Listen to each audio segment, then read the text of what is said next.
É muito provável que a sua equipe de segurança do trabalho tenha te apresentado a pirâmide de acidentes e quase-acidentes. Talvez eles até tenham colocado um cartaz na entrada da sua empresa. O que provavelmente não te contaram, como por muito tempo eu fiquei sem saber, foram as mentiras atreladas a essa pirâmide. Fica aí que está começando mais um Além do Zero. Vamos começar então apresentando a tal pirâmide ou triângulo de acidentes e quase-acidentes. Ela surgiu primeiro no trabalho de Heinrich. Aqui no Brasil ela é muito conhecida como pirâmide de Bird, e são os números dele que eu vou utilizar para a nossa conversa de hoje.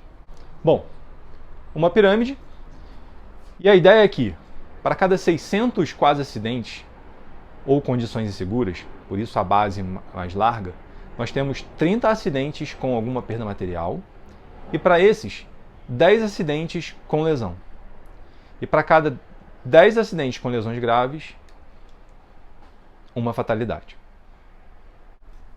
O que não é falado foi como Bird e Heinrich surgiram com esses números. Bird e Heinrich eram estudiosos da área de seguros.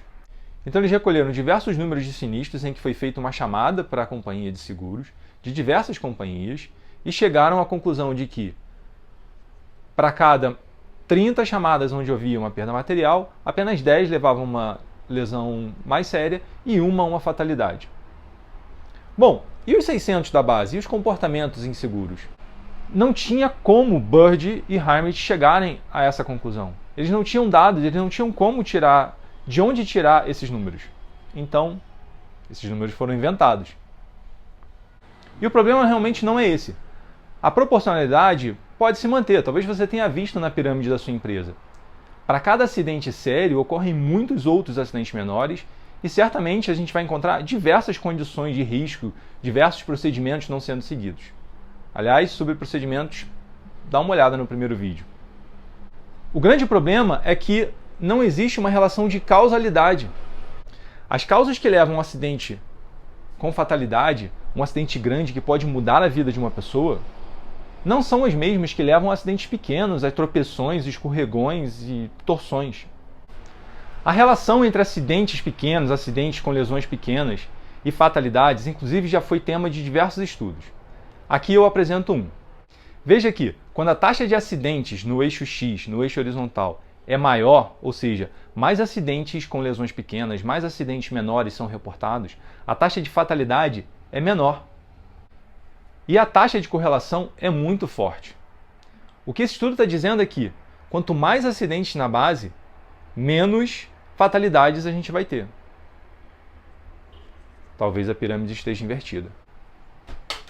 A pirâmide que a gente conhece é um mito. O que essa discussão toda representa em termos práticos? É claro que evitar acidentes leves, acidentes de torção, tropeços, é interessante. Ninguém quer ir para casa com um roxo, um calombo ou um tornozelo torcido.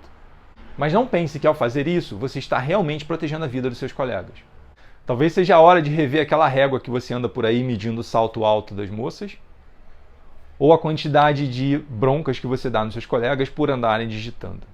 Um outro resultado prático é a quantidade de tempo e investimento de recurso que a gente está tendo para levantar dados que não fazem sentido, que não vão agregar e não vão evitar uma fatalidade. No fim do dia, não vão proteger os seus colegas. Por hoje é isso.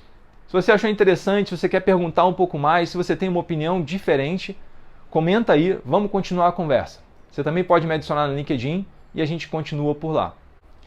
Lembra que você pode compartilhar esse vídeo com seus colegas, com seus amigos, com a sua equipe de segurança do trabalho. É isso. Um abraço, se cuida, não esquece de se divertir.